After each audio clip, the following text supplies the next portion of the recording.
So give and go to Morale. Morale moves ahead to Medell. Medell, the long pass out to Caldwell, and Caldwell will reel that in. Take a look behind him. Trying to see if he Goal can for set goal. anything up. They're going to transition onto Daisuke now. Here comes Zach. Medell is over on Daisuke. They're trying to keep the ball out of his hands.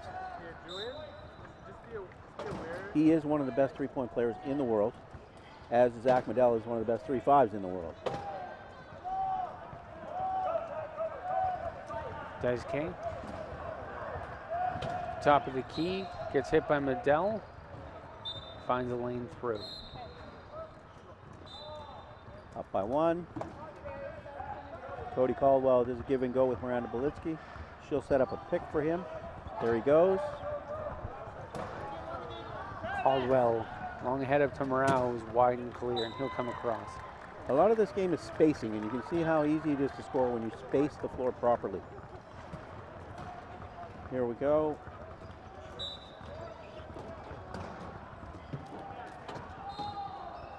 IK's out of there. EK trying to find a way past Caldwell. He comes across the half.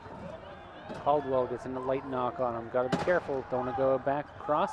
And it's Zach Medell racing, trying to bump number 9, Tomoke Ime, and he buries him over right at the post. And there's no call on that. Hitting is actually legal in this game, so you can hit as long as you don't hit from behind or behind the axle and spin a person out. That was just a big hit to a guy who wasn't ready for it. So there's no penalty on that play, but you can actually get a flagrant call for hitting late and putting a guy out of his chair. And I'm sure Japan was hoping for a flagrant on that, but they didn't get it. Nope, didn't get the goal either, unfortunately.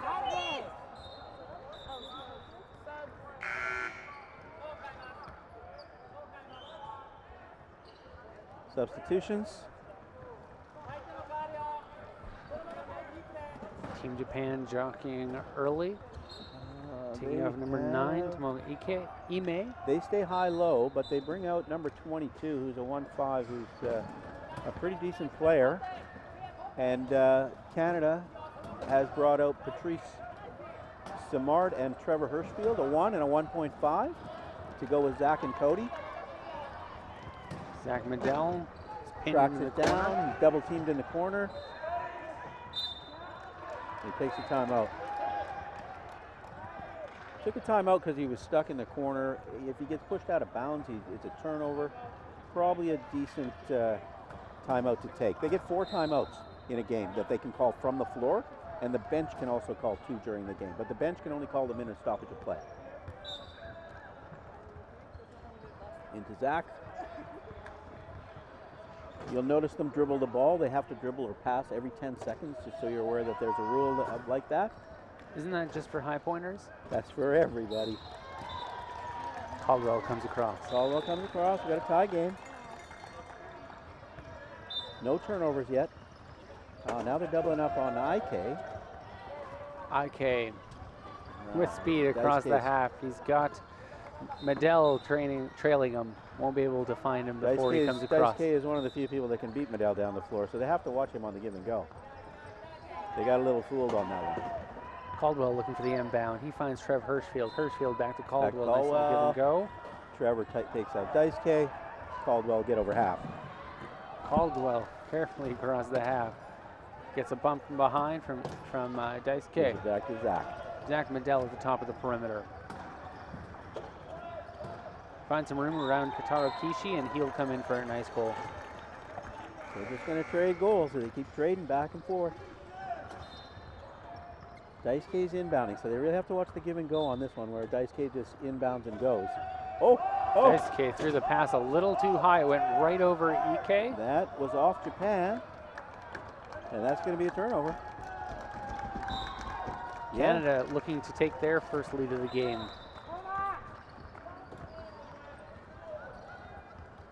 Inbound in the corner. Trevor will take the inbound. Trevor Hirschfield, number 10, who's throwing the ball in. He is considered the best one-pointer in the game worldwide. Hirschfield, That's Morale. off Daisuke. There's that nice move by Daisuke to come in from the side. He almost stole it back. Came in from behind. You'll see the teams, they bring out a little carpet for when they flip guys up, and that's just to protect the floors. And these guys are the unsung heroes of this sport, is the equipment people. They have to come out, get guys back in their chairs. You'll see a lot of flat tires. They have to take those off and change them within a minute, and they don't get paid for what they do. Here we go, inbound. Cody Caldwell's inbounding now. They're doubling Zach. Oh. And it's off Zach Medell's Turned it back arm. over. Turned it right back over. So that's one turnover each. Now it's an inbound for Japan. Over in the other corner. It's like a bit of a chess game right now. Everybody's jockeying for position. Fan favorite guitar Kishi finds Ike with a high pass. It's a good one-handed grab there. He finds Daisuke at the top of the perimeter. Daisuke, watch know where to go right now. Cody Caldwell wants to keep him high. Keep him up high. There is also in this game a 40-second score clock, so each team has 40 seconds to actually score. If they don't score in that time, it's a turnover. And again, with that high one-handed lob of DK, it's a dangerous move, but when it pays off, it's hard to defend. Caldwell looking for the long pass. I don't know what this lineup's. There we go. There we go. Got to be careful he doesn't come back across his own line. Up to Samard. Samard looking for room at the half. Bobbles the ball a little bit, but he gets it back. And we've got an on-court timeout. All right. Struggling to get that ball across the half in 12 seconds. That was really good with the referees, too, because one of the referees had a 12-second call, so you have 12 seconds to get over half. The other ref heard the timeout before that 12-second call. They communicated, and they came up with the call as a timeout. So that's Canada's already used 2 of their 4 timeouts. Now we have another lineup change for Canada. Canada's gone high-low now, so they have Zach Medell and Mike Whitehead, who are 3-5 and a 3, and then they have Miranda Belitsky a 0.5 and Trevor a 1. So this is more of a matched-up lineup against Japan. We'll see what happens here.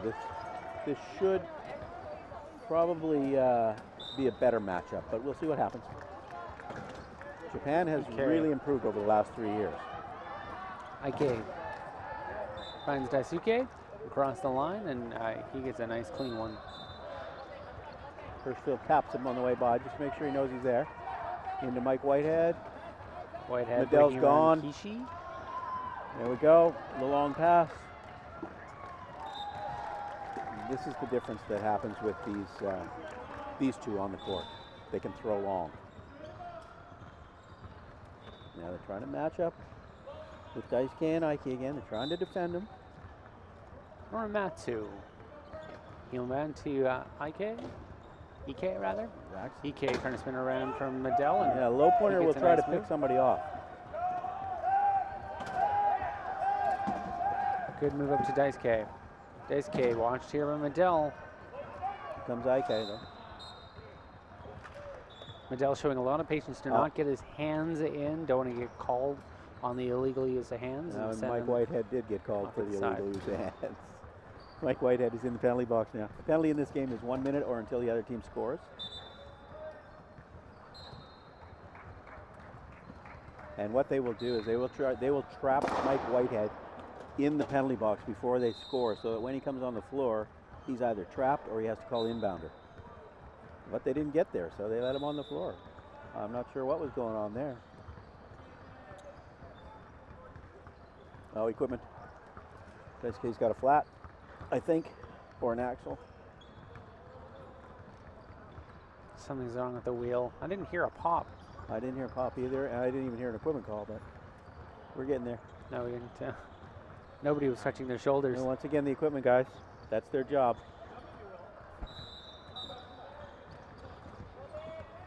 All right, inbound to Whitehead.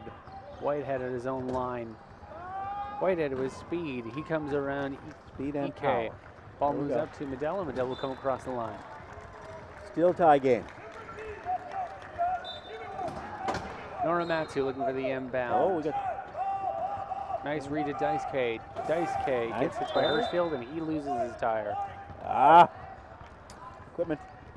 Another equipment call. Another flat tire. A lot of these players come with 2 or 3 spare tires because this can happen. That's 2 flats in probably less than a minute. It's really hard for the equipment guys to fix them that fast. In the earlier Japan game, Daisuke blew 3 tires over the course of about a minute and a half. Yeah. We were wondering whose tire they were putting on by the end of that sequence. All right, Norimatsu inbounds to Daisuke. Daisuke at the top of the perimeter. He'll take a look around. You got Zach Medell guarding a pretty cut lane right up the gut. Daisuke finds a lane past Trevor Hirschfield and Mike Whitehead, who are unable to get across in time.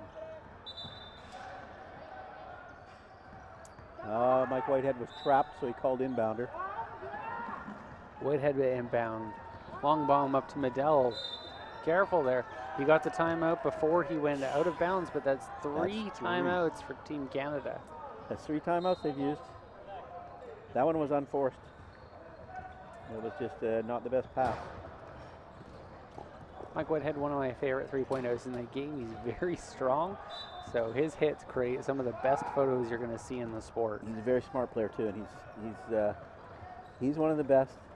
He and Zach make a great lineup. Good read there by low pointer Boletsky to create that lane for Zach Medell. Long bomb up to Daisuke, and Daisuke beats Zach Medell to the line. That was a good read. They knew that Zach scored, so he had to come out. And Ike knew that Daisuke would take off. Chemistry, team chemistry. Whitehead forced back to inbound. Because he was trapped again. To Hirschfield, nice little give and go play there. Whitehead's caught again. But Zach's gone. Zach will go. Medell's in for that long bomb, had to come back. He beats his way around both Ike and Daisuke. Ike and Daisuke kind of greeted each other. All right, here we go. Tie game still. 2 minutes left in the first quarter. Norimatsu. Up to Backdoor. Ike. Watch, Mike. Ike There we go. Daisuke. Daisuke. Scott. He gets pinned by Hirschfield. Long bomb up to Norimatsu. And Norimatsu almost got spun out there. Managed to pull it together and stay upright. Taking a little upright. chance on a foul there, but he got away with it. Gotta be careful with those ones, because if it looks like there's intent, you can line yourself up with that. You can see right now how Whitehead is setting up behind Miranda, behind the low pointer, so that Trevor can just basically throw it over top to him, but they weren't in tight enough. And Zach got free anyway. Zach Medell. He's around the corner. He takes Ike. He's gone. Once Zach Medell gets going, or Daisuke, once they get going, it's hard to stop them. You only have so many options for a player of his speed.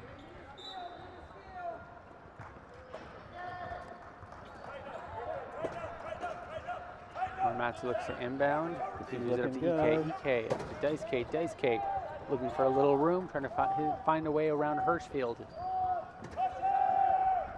Oh, there's the ball up. There's the ball up. Ah, nice try. Almost a turnover.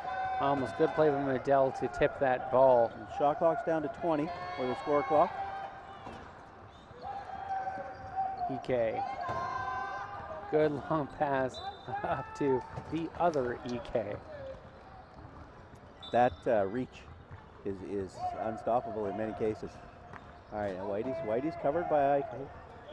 Miranda tries to pick him off. Trevor almost throws the ball away. Hirschfield and Medell, we got an equipment timeout here. Oh, good call. Go Bobby. Bobby Hirschfield is the equipment man for Canada. He's actually Trevor Hirschfield's dad, and started out just kind of being there for Trevor, and ended up being probably one of the best equipment guys in the world now. And he's been doing it for years. There he goes. That was quick. Trevor Fields has to inbound. He finds Whitehead. Whitehead with the long lead pass to Medell. Medell get an easy one here. 14-14. Norimatsu back to inbound. Somebody's got to force a turnover somewhere along the line. Up to Ike. Ike to Daisuke. Daisuke spinning around in his own end. Gotta watch Whitehead here. He comes across the line. Staying on that far post, gives Boletsky a little bump there before he moves the ball up to Ike, and Ike will cross. Zach gives him a little love tap to make sure he knows he's around. Hirschfield to Medell. Got a tire blown somewhere. Medell. Nice. Trevor came in there. Hirschfield and just picked off both of those guys. Comes across the half. Daisuke's on the ground. Don't turn back. One of the rules is if a player is down and you have the ball, if you turn back towards him, the whistle goes.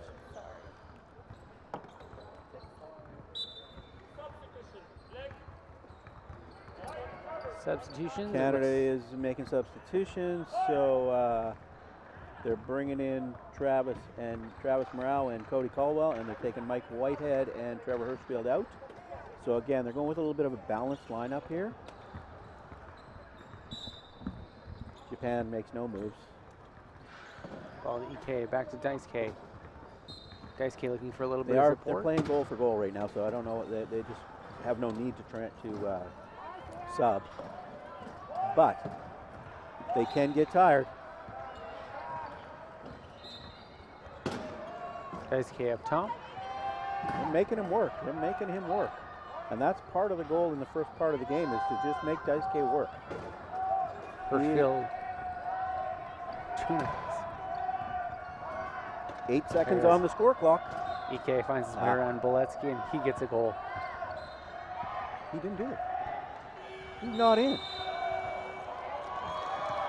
I thought he was across on that first go past Boletsky, and I guess he just couldn't find his I think that was just an error on Daisuke's part in that he didn't know where the shot clock was. Yeah. So Caldwell will take over at the side. Caldwell up to Boletsky. Give and go. 3 seconds. Pass up to Morale. Morale looking for Medell. Medell just can't quite get there. Unfortunately, he's got Gotiro Kishi on him, and he couldn't reel that ball in before the end of the quarter.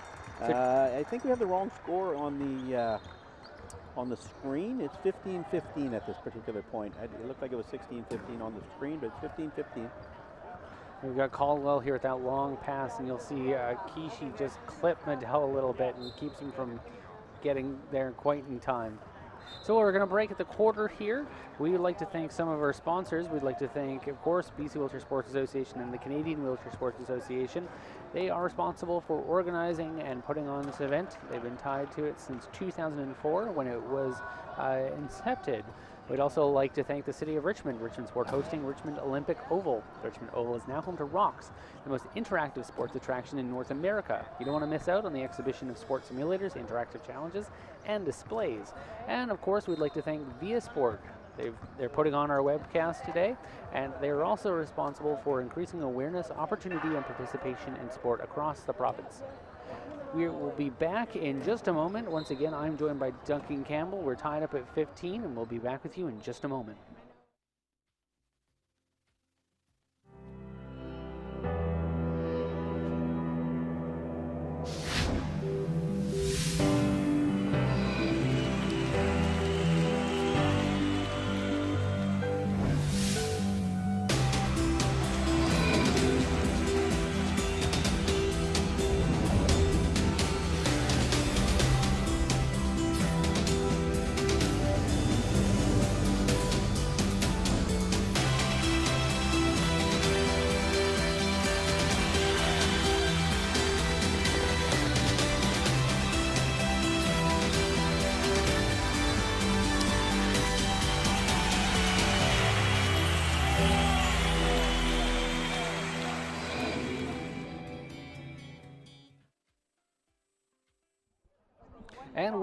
And we're back at the Richmond Olympic Oval. As you can see, there's Team Canada regrouped. They're all tied up at 15. They'd love to come out here to win. They have yet to be beaten at this tournament. They're 2-0 so far, and they would love to take this one home with them. It's the last game of the day before they have to play Switzerland at 2:30 on Saturday, and then again Australia at 7 p.m. the same day, and that's going to be a rough match for Team Canada. All right, they're staying with the same balanced lineup, and Japan has made some switches. They've gone to a little more balanced lineup with Shimakawa, Daisuke. They haven't taken Daisuke out, and this could be interesting. Shimakawa used to be the fastest man in the sport, He's a little older now. He's not necessarily the fastest man in the sport anymore, but there he goes. So we got Daisuke. Daisuke moves the ball up to Shimakawa. Nice goal there for Japan. We're all tied up here. Beletsky back to Morale. Morale looking for that long pass, can't find it. Back to Medell. He's got about 4 seconds to get across. He's good. He's good. Gets across with 1 second left. And he'll use Caldwell on that far post to come across the line. Canada up by 1.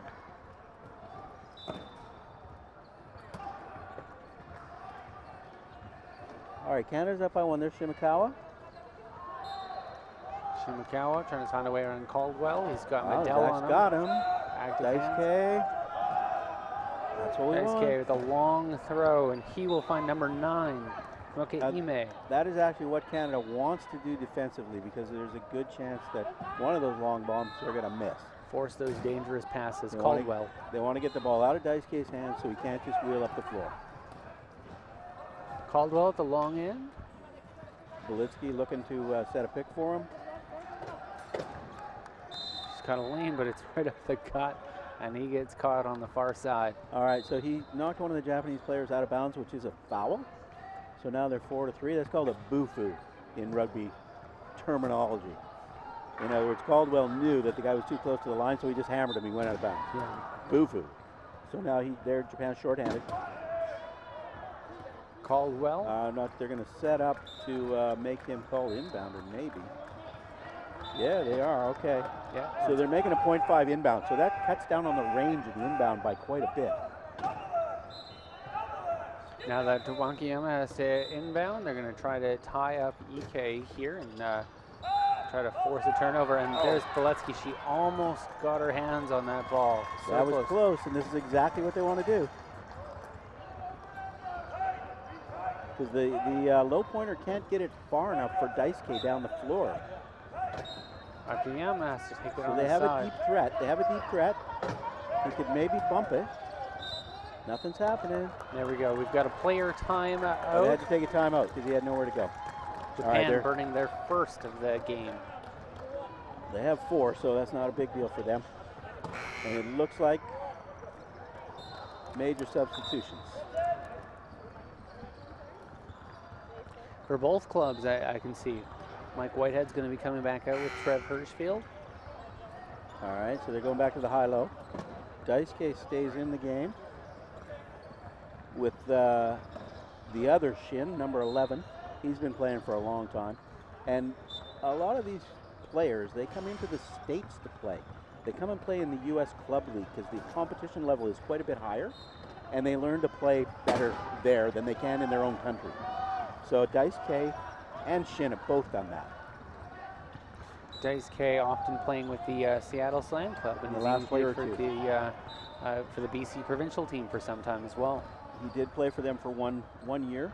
Canada's made a rule now that we don't have any international imports at our nationals because we feel like it maybe detracts from developing our own players. So that won't happen again.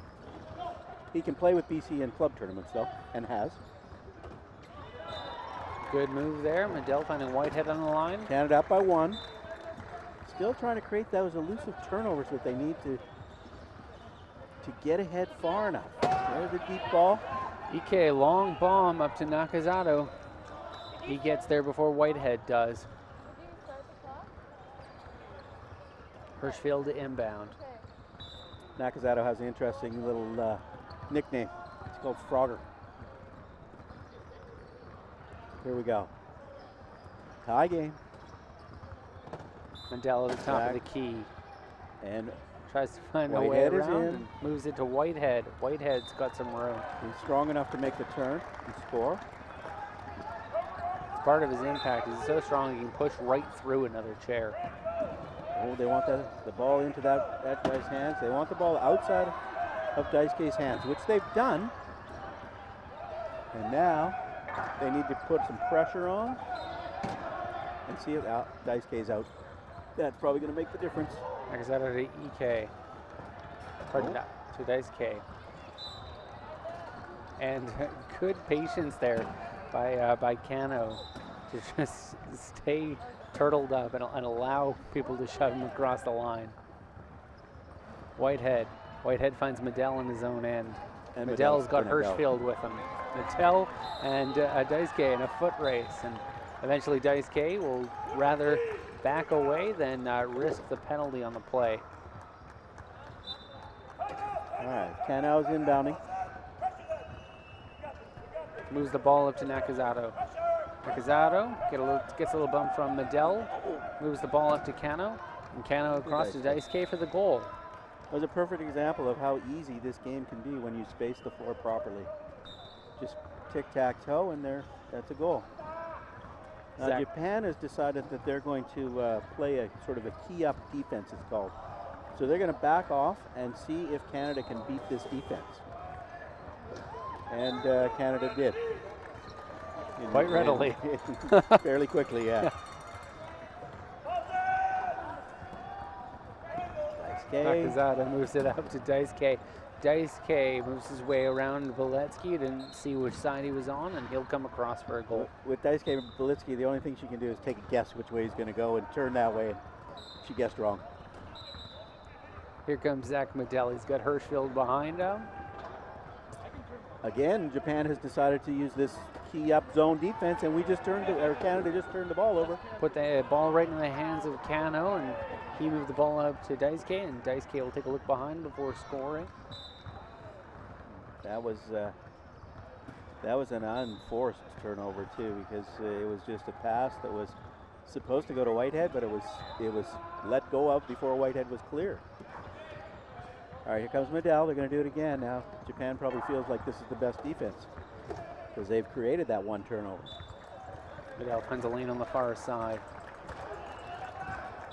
Canada keeps inbound. Pressuring. Daisuke. They haven't got a Daisuke turnover got to be careful. He's got Medell Nice. with him. Good pick set there by Kishi.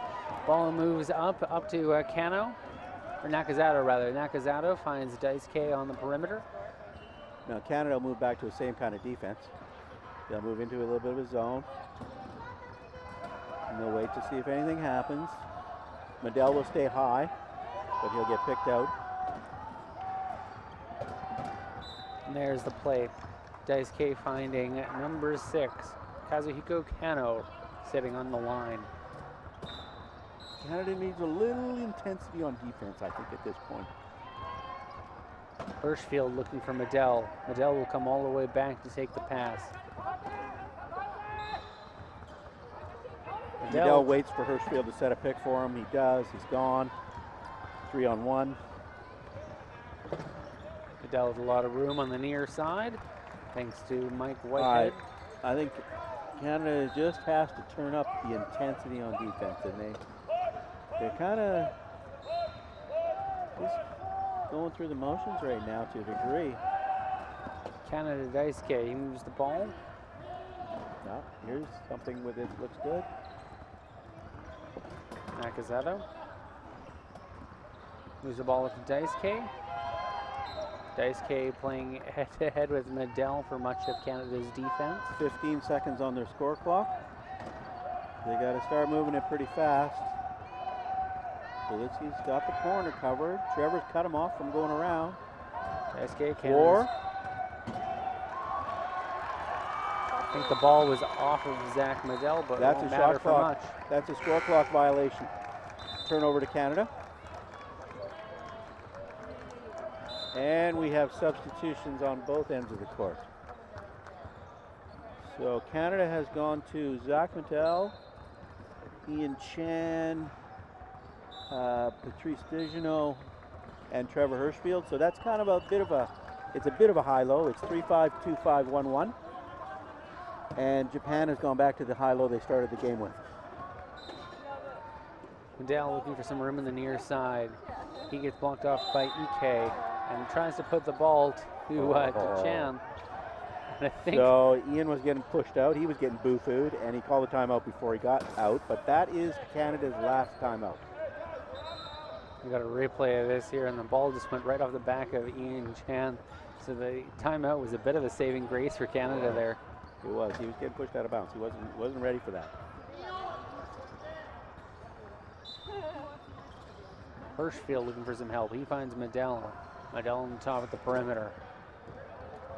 Got a little room on the near side, but he's got EK right on him. Tries to find his way around. Can't find much of a pick on the near side, but he gets speed over EK to drive the lane. Medell went right by him. EK quickly up to Dice K, and Dice K will move across, tie things up. We got 2:24 left in the first half. We're still tied. Hirschfield called inbounder, so we got to wait for him to get all the way down the floor. And inbound. And Japan is going back into the white or key defense again. Now, they also could be doing this to give Daisuke a break and a rest, because he doesn't have to work very hard if he goes back into a key defense. It's a big part of what Japan's capable of. Going deep? No. Okay, he pulled up. I thought he was going to go deep with that ball. I called it too early. He didn't. Now he's trapped. Daisuke battling with Ian Chan. Ian Chan almost manages to get a shot on him, but it's Medell that pushes him out of bounds. Out of bounds. Good hit. Zach Medell hit him, and he went out of bounds. Didn't call timeout. He had 3. Could have used a timeout before he went out of bounds. No, got greedy, tried to get the ball away before he got knocked. Hirschfield moves the ball out to Medell. Medell across the half. Again, Japan set up in this zone defense. I think I can feel a little more intensity. Although this key defense slows the game up, and sometimes it takes the intensity away. There we go. I'm actually quite surprised. Kevin Orr is atypically quiet today. He is actually. He's usually a screamer. Daisuke comes across. So it looks like Japan has it in their philosophy that if Zach Medell scores, they immediately look for Daisuke to break down the floor. And it's worked a few times. And there's a nice pass from Ian Chan to Zach Medell. Tape to tape. Doesn't get much cleaner than that. That's like, just turn around fair play. Who's on Daisuke? Doesn't look like anybody's on Daisuke, really. Daisuke moves the ball up to EK. EK across the half. He's in a race here. Medell had to be careful not to clip, so he's just going to let EK go across the line. I think that was a bit of a mistake by Medell, because I think he's faster, and he probably, if he would have pushed through instead of pushing in, he might have got him. But each play is a play. Give and go. Chan looking for the pass. Got a good knock there from EK, and the ball is stolen by Daisuke. Good pressure from the Japanese defense. 1:22 left in this quarter. Daisuke checking out his wheel. There's something he didn't like on his back wheel. It looks like Canada got a little deflated on that. They just didn't look. A good play again. Those high passes are hard to stop when you have somebody who sits as high in the chair as you can have EK. Back to a tie game. In Chan. Oh, and the ball goes right off the front of Patrice Dejanet's chair, but he manages to get it back to Chan. And of course, Zach Medell coming barreling down the line, and he'll find some room on the far post. 55 seconds left. What Japan can do here is go for last goal. And I think that they have the possession arrow as well. So that can be 2 for 1 basically. But I'm not sure they're going to do it. They might. So with the score clock at 40, they can take it down to about 1 or 2 seconds and then call a timeout. They get an extra 15. That'll run the clock out totally by the end of the half. If they score at the end and have the possession arrow for the next quarter, there they go. They scored, but they left a lot of time on the clock. So they didn't actually do that last goal.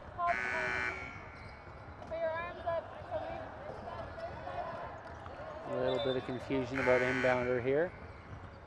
Looks like it's Chan that's going to call.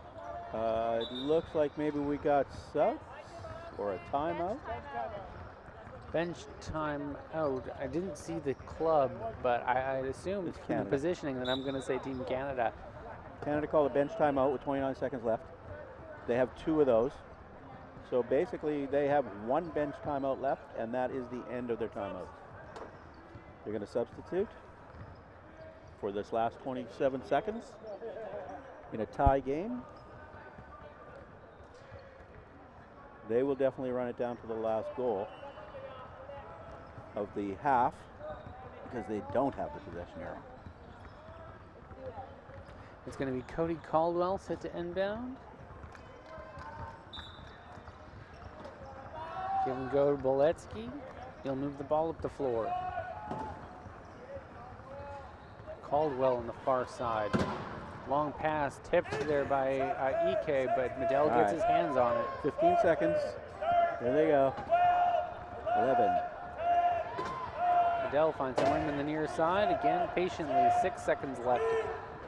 4 seconds left. 3 seconds left. There we go. That was actually very, very nicely done. Japan has some equipment. Daisuke's got another flat tire. And we got an equipment timeout here. So Daisuke is just going to get a new 3 reel. seconds left. They will just inbound and watch the clock tick down, I would think. They're going to try the deep ball, but no, they're not even going to try it. Running there for a second because they did have Daisuke barreling down. It looked like they might have thrown a Hail Mary there. Halftime, we have Canada up by 1 in a very tight game. The first #1 team in the world against #3 team in the world. We can't expect anything different. We'd like to thank our grateful sponsors, including Vesco, Richmond Sport, hosting the Sheraton Vancouver Airport Hotel in partnership with the City of Richmond, Tourism Richmond, and of course the Richmond Olympic Oval. We'd like to thank BC Wheelchair Sports, the Canadian Wheelchair Sports Association, the Government of Canada, the Local 258 of the International Brotherhood of Electrical Workers, and the International Wheelchair Rugby Federation for their support today. We'd like to thank the province of British Columbia, and we would like to thank Via Sport. They're putting on the webcast today. You can reach out to them through social media channels using the hashtag ViaSport. I'm Chris Crothers, and joined here by Duncan Campbell. Canada is up by 1, and we'll be back with you in just a minute for the second half.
Distance gained, no walls to separate us and our home, our true home. Wilderness at civilization's edge, calling for us to be lost to the land and found again. A transformation pulled from our own depths, drawn deeper by the presence of no one, and the essence of everything.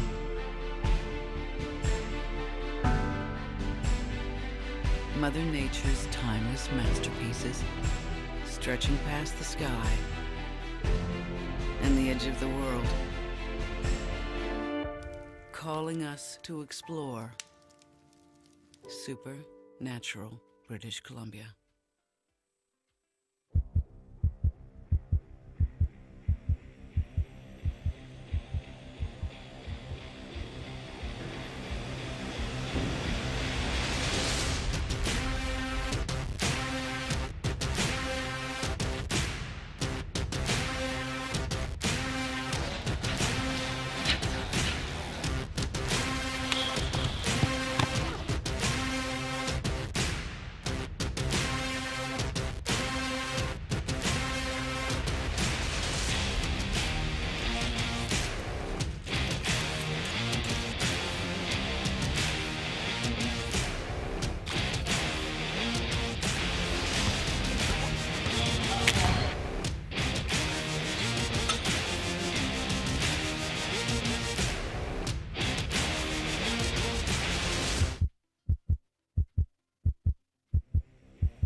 Level the weight room. Level the ring. Level the border. Level the diamond. We need you. We need you. We need you to level the field.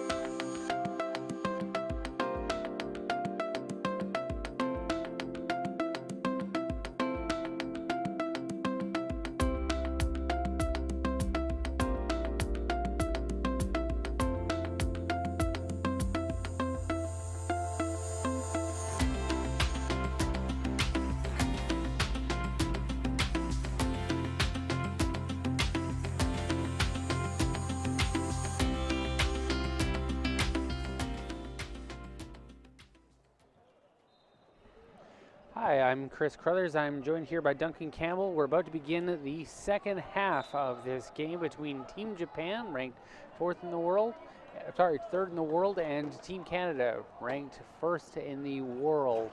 Canada has got a 1-point lead, but the downside is that they've burned all 4 of their timeouts, and that's definitely something that might come into play, as the clock runs out. Japan opens with the possession clock, so they have EK. Throws a long ball up to Daisuke, and Daisuke will come across and tie things up. Only 22 seconds in. So Japan has stayed with a high-low lineup, same lineup. Canada's gone to a balanced lineup, and they just turned the ball over. It was a good read there by EK to gather that ball and saw that pass from a mile away. Morale finding a way to the half. Gets the ball ahead to Medell, and Medell just swings it over to Caldwell, and Caldwell will come across. Nicely spaced out that time. And now we're tied again. This game's just going to keep going back and forth. Daisuke's free. You want to get the ball out of Daisuke's hands. Zach Medell goes. putting the pressure on Daisuke. Almost over and back. Daisuke will take his time here. Comes across in the far post. And you'll see they're all working hard to get position early. There is a contact before the whistle rule in the game, but it hasn't been called at all in this game. And it's a referee's discretion rule. I haven't seen much of it this tournament, to be honest with you. Medell with a long bomb up to Caldwell. Caldwell will reel that in. It was a nice pass. Canada ties things up. They're already doubling up on IK. He may have set to inbound. He made that IK up to Daisuke. Daisuke across the half barreling. Medell realizes he's not going to get there in time, so he'll turn around and start transitioning to offense. Morale to inbound. They got to inbound fast. Finds Medell. Caldwell's got a .5 on him, so Medell should be able to get open, and he does. Off to Travis Morale, and he's gone. Oh, that sounds like play-by-play there, Duncan. Chris and I have had discussions that I occasionally get carried away. Japan's at inbound. Jaime finds EK off to Daisuke. Daisuke in his own end. Daisuke with that long pass out to EK, and EK will come across. Morale just a little too far away. Canada has to transition a little quicker onto the Japanese players and try and keep them from getting running. As soon as they get running, it's hard to stop them. Radoboletsky and back. Moves the ball up to Medell. Medell finds Morale at the half. Caldwell doing a good job of holding up EK so that Morale can get across with luxury.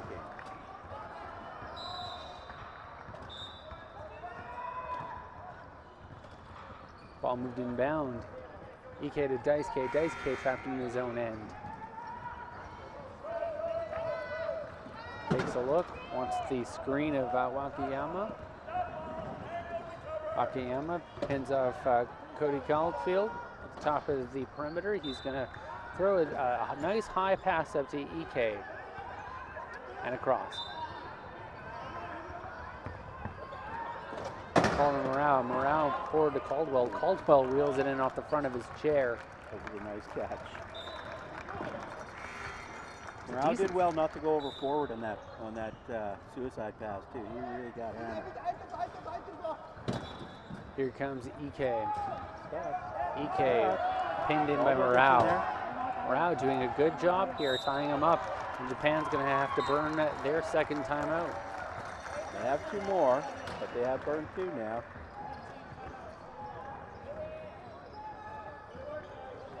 So Dunk, why don't we go over overtime rules? It's a 3-minute quarter. It's a 3-minute quarter, and each team gets 1 timeout. Because we definitely could hit overtime in this game, and it goes until somebody wins.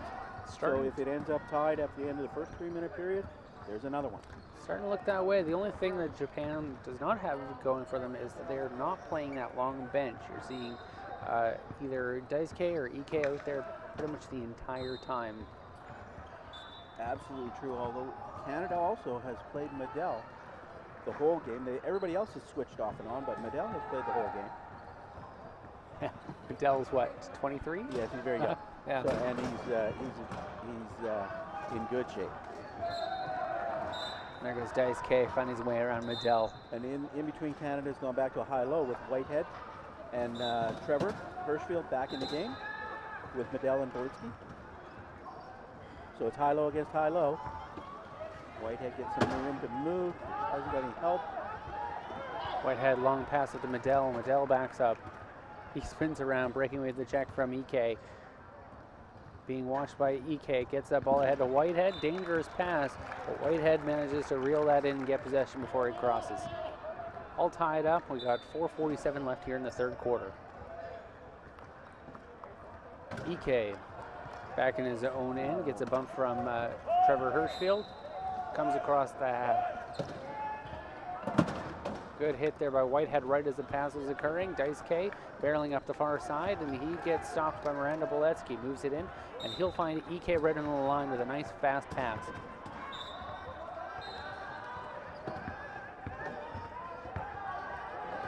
There's that. Hirschfield looking for help here.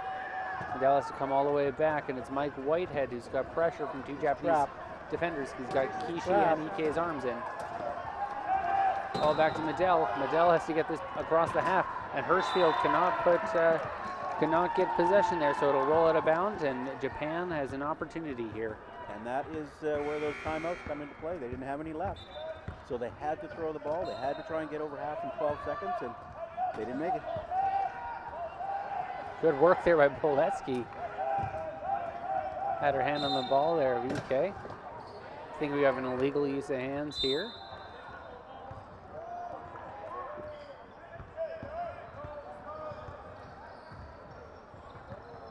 EK's been upended, so we're going to stop here to let the equipment crew on. They've got 1 minute to ride them. Unlike wheelchair basketball, you're not allowed to collect yourself off the floor. You have to wait for the crew to come. That's correct. It looks like we got... What's happening? How do we have 2 people in the penalty box? Leo. I saw the illegal use of hands. I'm not sure what this other penalty is.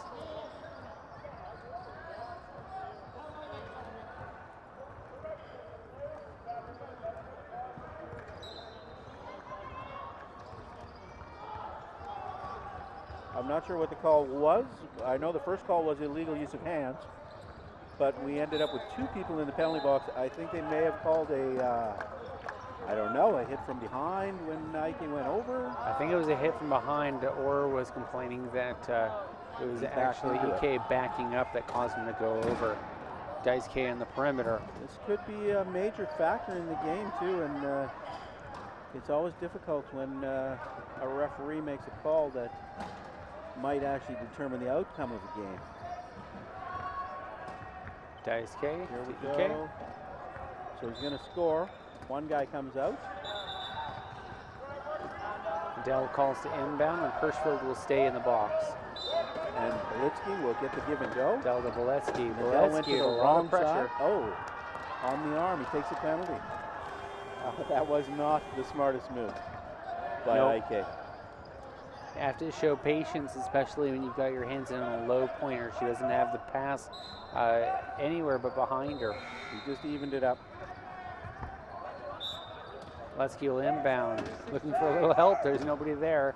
Medell's going to have Zach Medell had to go and help Whitehead because he had 2 front ends from these low pointers trapping him. Zach Medell on the far end, and he'll come back within 1.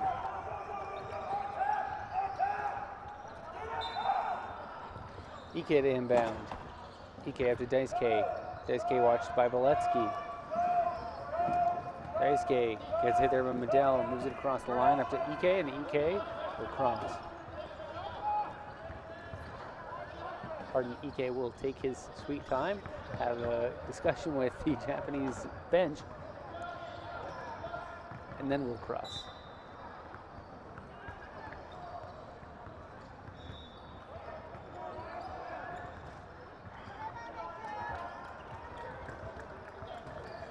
Japan up by 2. We got 3 minutes and 6 seconds left. There's a lot of contact before the whistle that nobody's calling, so he's getting trapped very easily. He can reach, though, like Ike, he can really reach high. Whitehead and Medell. Medell gets a hit by Ike. Moves the ball ahead to Whitehead, and Whitehead is off. Nice play. Canada's got to create a turnover now to get back on even terms after that double penalty.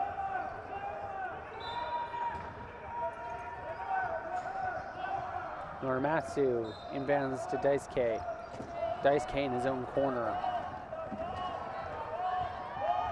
Watching Mattel. Daisuke across the half. He's got Beletsky and Medell on him. Gotta be careful you don't get pinned here. We're gonna at least go use the hands against Zach Medell. He's trying for a jump ball. Didn't get the call. Hugging him usually isn't the best way to get that jump ball. Most coaches don't mind if you take a penalty once the other team is over half because they're probably going to score anyway, and you're taking a shot at a turnover. It's when you do it in the front court that the coaches don't get really excited about it because you might be squandering a 12-second call. Norimatsu up to Ike, to Daisuke. Daisuke with the long reach. We have subs again. We're going to wait. They're going to try to pin in Zach Medell, so he has to call inbounder. They're coaching on the floor here and taking their time. This is what people always question, why do they do this? Well, they're doing this so that they can trap Zach Medell and make him inbound. That takes him off the floor on the inbound. We got 6 seconds left on the possession clock here. Plus they're ahead, so they're wasting time. Zach takes a wheel onto the court to see if they're going to let him come on, and they won't. So Medell looking for some pass here. Morale struggling to find his way past Ike and uses Miranda Beletsky. So give and go, comes across the line, gets a check there by Ike. And Medell left them both in his dust, which was pretty amazing. We need a turnover. It looks a little more intense out here now. Norimatsu pushes it up to Daisuke. Ike is gone. Daisuke across the half, long lead pass up to Ike, and Ike will score. Cody Caldwell will inbound. Caldwell to Beletsky in back. He gets pinned in the corner. Trying to use Beletsky as a screen. Long lead pass up to Morale, and he'll reel it in. Nice pass pass. for Canada. Nice pass. Here we go. We need a turnover. Canada needs a turnover here. You're gonna have to get a little more intense. Norimatsu and Ike. Medell can't stop him at the half. Ike finds his way around Morale. Daisuke with the ball. He's pushing his way up the gut. Gets hit by Morale, but manages to find a lane through him. takes a look around, enjoys the clock for a moment, and goes across. Morale with the long pass to Cody Caldwell, who bobbles it, but it's off of Daisuke's chair. Caldwell went out of bounds first. Turnover. Cody Caldwell went out of bounds before the ball went out of bounds, so it's a turnover, which is not what Canada needed at this point. There's I wonder about a meter rule, but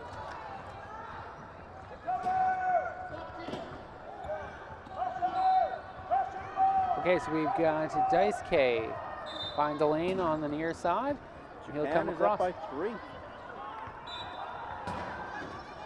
We're only in the third period, though. Morale to Caldwell.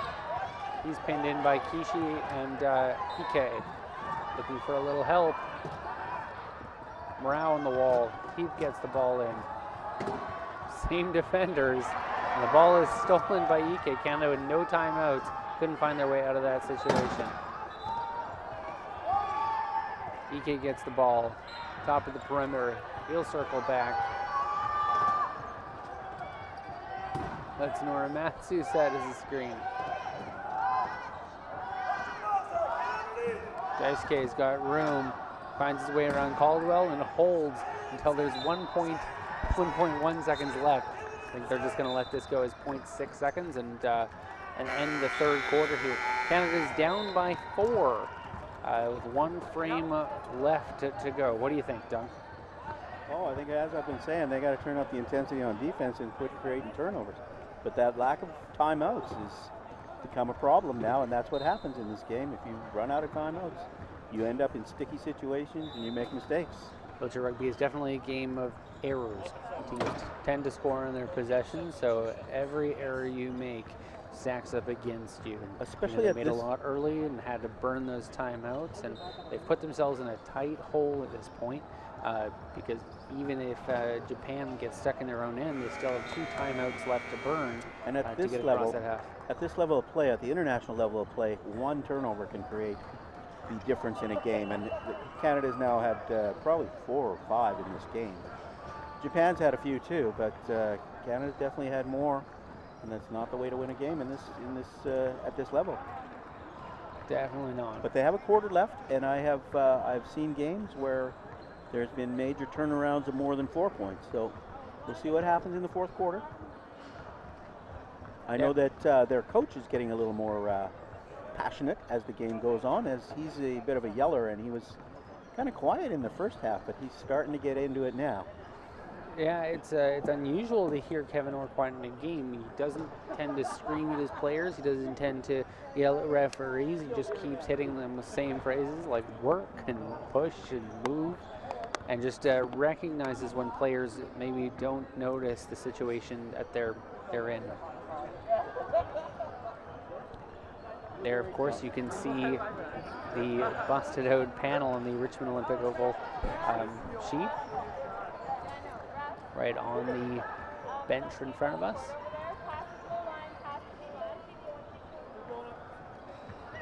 We've got a little bit of debris on the court, so the referees are just going to collect that before we start things up in the fourth. All right, here we go. Let's see what kind of lineups we have on the floor to start the fourth period. Canada's going high-low with Mike Whitehead, Trevor Hirschfield, Zach Medell, and Miranda Belitsky. And Japan is staying high-low with Daisuke and Ike and their 2 low pointers, and unfortunately I'm not sure of their names because they switch them around a little bit. Medell, a nice early goal on the near post, and a long pass from Daisuke, and I don't There's think one. Or from Ike, and Daisuke just can't get there in time, ends up smacking into the bumper. That's 1 turnover.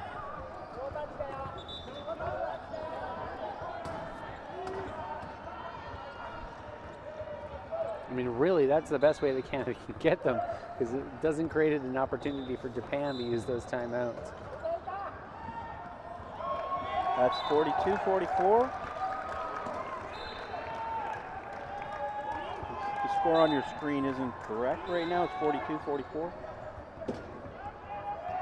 Daisuke, watched by Medell. SK gets a reach in from Hirschfield. In his own end, puts the ball, and it's out of the hands of number 21. And there we go. Just like that, you're looking at a 1-point game. As I said in between periods, I've seen bigger turnarounds, but that's a 3-point turnaround in less than a minute. Crowd really coming alive now with Canada back in this game. Plenty of time to find one more. It's Canada's ball. It'll make it a 1-point game if they score.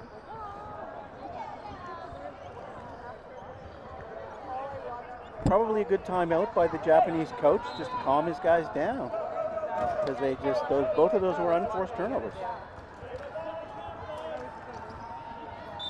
Hirschfield up to Medell. Medell's looking a little angry. Pinned in by Daisuke at the top of the key. Huge in corner. that far lane, he uses Mike Whitehead to get that screening around. All right. They're chasing Daisuke down, so they can't do the long bomb, although, you know, I'm like, maybe they should let him.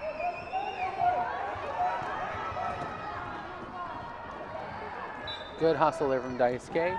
Patel just couldn't quite catch up. 45-43. Canada inbounding. Hirschfield coming back to provide the inbound pass. Whitehead's a bit far away, but he's okay. He's got it. Medell. Medell coming across the half. Waits for Hirschfield to set a pick for him, which is what Hirschfield has. Boom. There we go, back within one. You have to watch what the low pointers do in this game, because they make a huge difference. So when I was saying he's waiting for Hirschfield to set a pick, the low pointers set up everything. EK trying to DQ out Mike Whitehead, and Whitehead is having none of it. Gets pinned up at the line. Medell's got his hands in and just passes the ball up to Daisuke, and Daisuke will back up for the goal.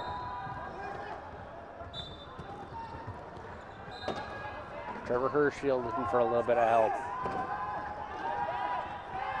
Whitehead blocked up by Daisuke. Dangerous pass to Medell, but he gets it out of the hands of EK. Another penalty. Whoa. Another not necessarily smart move. Took a penalty there when they had them trapped in the backcourt.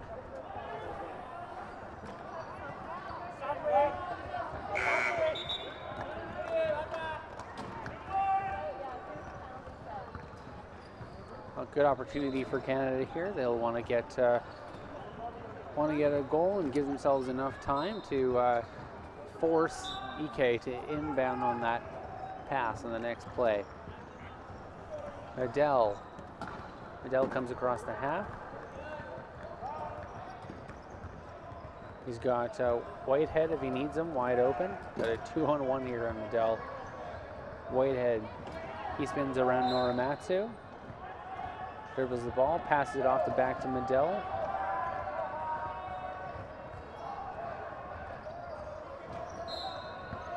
Medell turning, watched by EK. 9 seconds left on the possession clock. And calmly, Mike Whitehead will back up across the line, forcing EK to inbound on the play.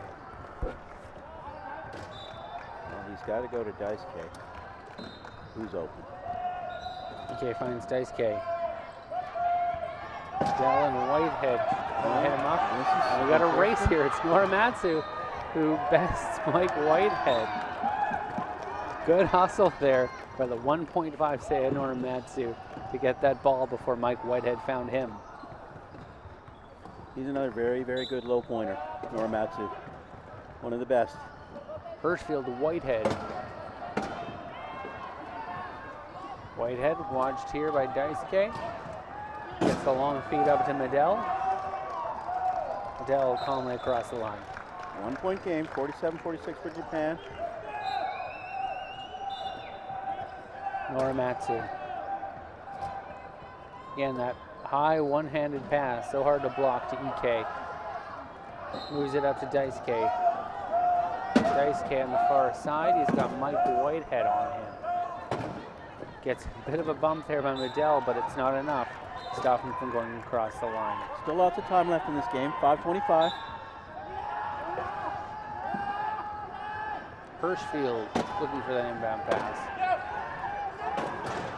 Medell has to come all the way back. Norimatsu is making a difference out there. Medell across the gut finds Mike Whitehead all alone in the offensive zone and heads Nice on pass. across the score. And there's the Kevin Orr that we know. Yeah, Kevin's starting to direct traffic and yell a lot out there now. You want the ball in IK's Norimatsu hands. to Daisuke. You don't want it in Daisuke's hands. Daisuke across the half. Gets a bump by Medell. Medell being conservative about those hits. He doesn't want to get called for the clipping at this stage in the game. Hirschfield. Hirschfield to Whitehead in his own end. Whitehead being pinned in by Kishi. Three Uses of them they should be able to Boletsky come out of there. to find a lane. He's out.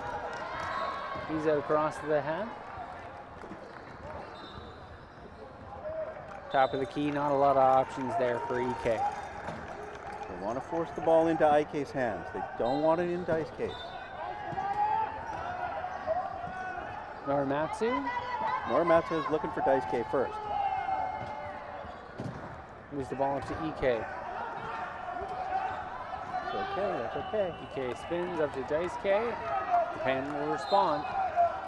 Canada needs one more to tie this game up somewhere in the next 4 minutes and 40 seconds. 4.5 minutes to go. Whitehead is pretty stuffed right now.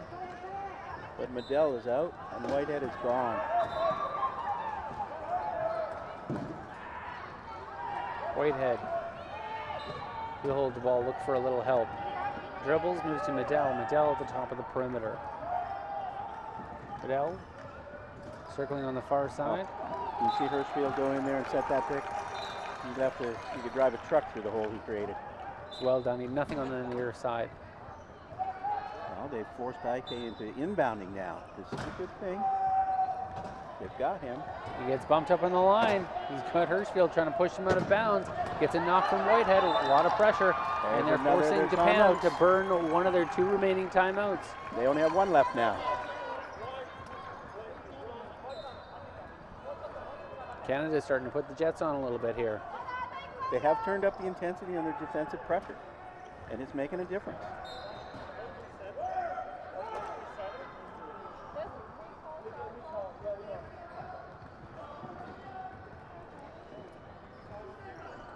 Norimatsu. Look to inbound. He finds Good job by the EK. referees there, making sure that they didn't reset the 40-second clock.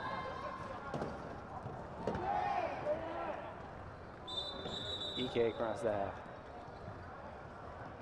That was a little Hollywood, I would say, just trying to draw a foul on Medell, but didn't happen.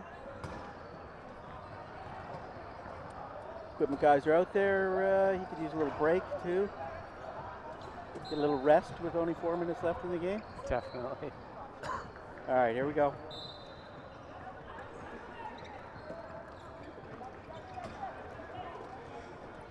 Hirschfield to Whitehead. Whitehead spins it around Waiting for Kishi. the picks, which are there. Comes across the half. Watched there by EK. Whitehead, top of the perimeter, moves the ball off to Medell. Medell takes a look at the near side. Doesn't have a lot of room there, so he'll try the far side. Again, using Hirschfield. again. Looks very similar Same to that play. play we saw 30 seconds ago. Japan's giving it to him every time. All right, they forced IK to inbound again, but they can't seem to get Daisuke under control yet. Daisuke across the half. They got to force him to score because he's just killing clock. And Canada is actually behind.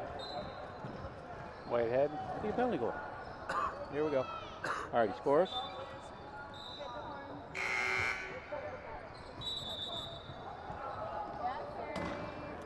Canada uses their bench timeout. That is the end of all of Canada's timeouts.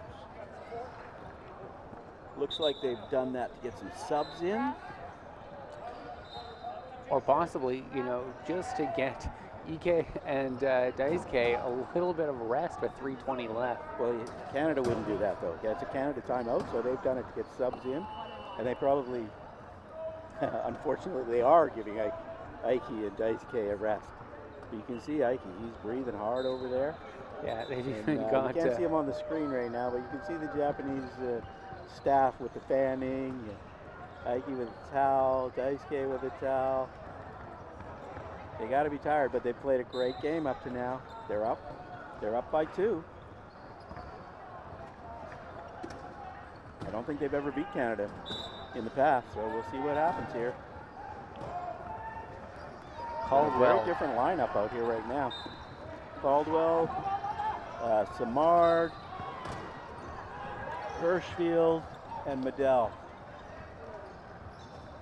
Dell top of the key, tries to find something on that far side that he's been preferring. Doesn't have that pick from Hirschfield, so he moves it ahead to number 9, Cody Caldwell. Samard set it up for Cody Caldwell on that side. Muramatsu.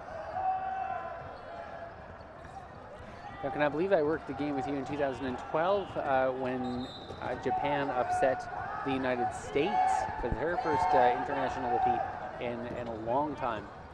Japan and GB, Great Britain, have both been on the bubble of upsetting one of the top 3 for the last 3 or 4 years, and you never know.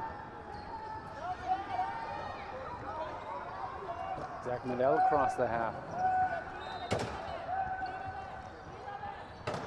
Finds his way around Norimatsu, looking for the room.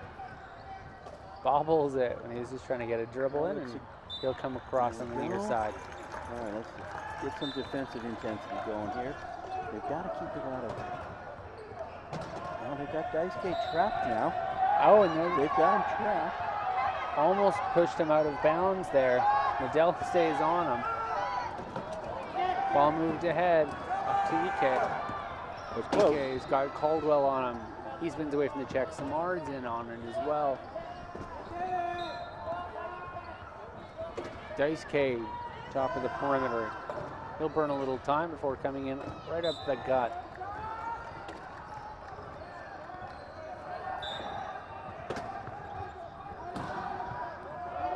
Inbound Caldwell. Right through out. They've got Daisuke picked out. Caldwell comes across the half in a foot race here with Ike, and he'll find the lane.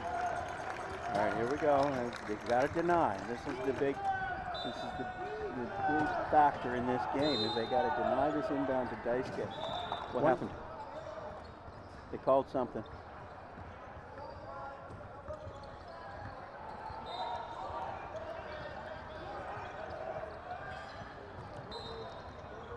I'm not sure what the call was, but Cody Caldwell is now in the penalty box. Yeah, I did not see that. He may have gone out of bounds, maybe, prior to the inbound. There we go. I'll move to Daisuke. Daisuke comes across the half. Watched by Medell. Again, trying to chew up some clock here. He's got a 2-on-1. The problem here is with a penalty, they can chew up the clock. There we go. 1:25 to go. Down by 2. Oh, Canada's got all 3 players in a cluster here, which is not necessarily a good thing, but Medell's out of there and gone. Great. Okay, Canada's going to want to start transitioning quick on those offenses. Not a lot of time left on that clock. They've got Ike trapped. So he's got the ball. He can't get out. Is he out? He's out. Ike gets a hit from Medell, but it's not quite enough. You got a blown tire somewhere in the backhand, and a Daisuke comes across the line for another score. It's looking to be maybe a 2-possession game at this point. Caldwell. Again, you're going to want that quick pass, but he's forced to hand it off in his own end. It's Zach Medell. 1:03 left in the clock. Medell stuck in his own end. He's got EK and Norimatsu with him. Moves the ball ahead to Caldwell, who bobbles it but manages to recover. Caldwell looking for a little bit of help here. 50 seconds left in the game. Back to Medell. They have no timeouts. They need to score fast. There we go. Medell coming across Medell the does line. the job. So we have 42.4 seconds left in the clock. So what Japan's going to try to do here is they're going to try to hold on to it as long as they can before coming across the line. Maybe give Team Canada 10 seconds to come within one. Japan managed to get it into Dice K though, so that could be a problem. Good field goal for Reeks in. Canada needs to stop this play. Medell circling. Good patience here by EK. Moves the ball up to Dice K. Trapped up near the half. Really high offense played by Team Canada. Gets that ball up to Caldwell, and that's it. 10 seconds left, 2-point game.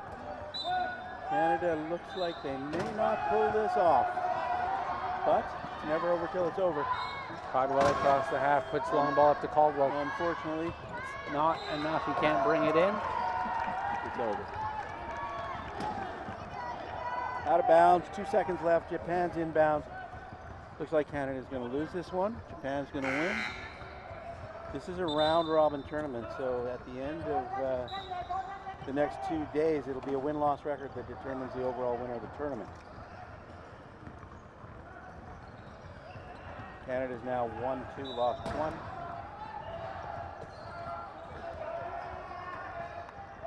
And they have 2 games left. The USA has won 3. Lost none. Japan has, I think, lost 2, won 1. Is that correct? I believe that's correct. There we go. That's a big upset in the world of international wheelchair rugby. I'd like to thank, of course, Duncan Campbell for joining us today, the quad father himself, one of the inventors of the sport and a recent inductee to the BC Sports Hall of Fame. We would like to thank BC Wheelchair Sports Association, the Canadian Wheelchair Sports Association, and the International Wheelchair Rugby Federation. We'd like to thank the Government of Canada, the Province of British Columbia, the City of Richmond, Richmond Sport Hosting, and the Richmond Olympic Oval. We'd like to thank Via Sport for helping us out with the webcast today. They were responsible for all the broadcast stuff that we've had, and so I'd like to thank them for that. I'd like to thank VESCO, the International Brotherhood of Electrical Workers, Local 258, Soda Design, the Sheraton Hotel, Marriott Hotel, and Hilton Hotels. That's where all of our athletes, coaches, and team staff are staying, as well as the organizing staff for the Canada Cup Wheelchair Rugby Tournament. Thanks so much to them. We'd like to thank Kaylee's Modern Irish Pub. It's where many of these athletes and players and teams will end up after the conclusion of this tournament on Sunday. And of course, Postmark Brewing, proudly presenting our evening games to the event. I'd like to thank them for their sponsorship. Thank you so much.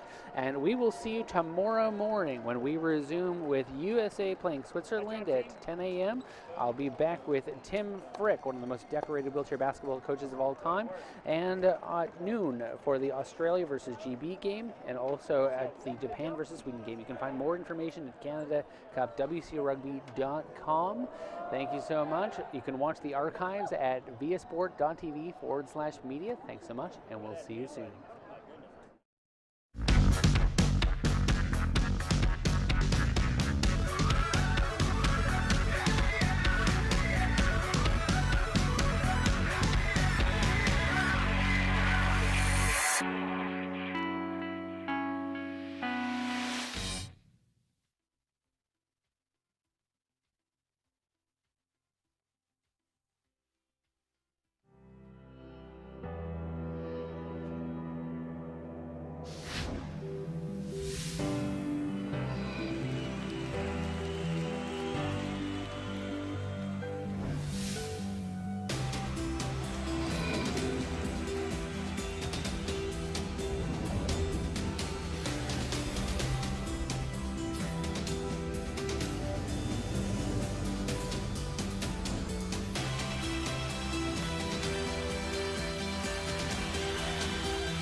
Distance gained.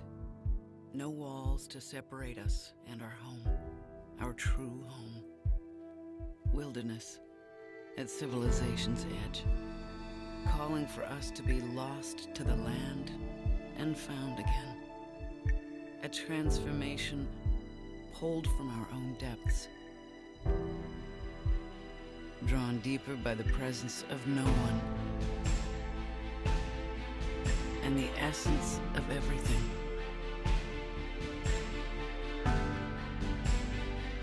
Mother Nature's timeless masterpieces, stretching past the sky and the edge of the world,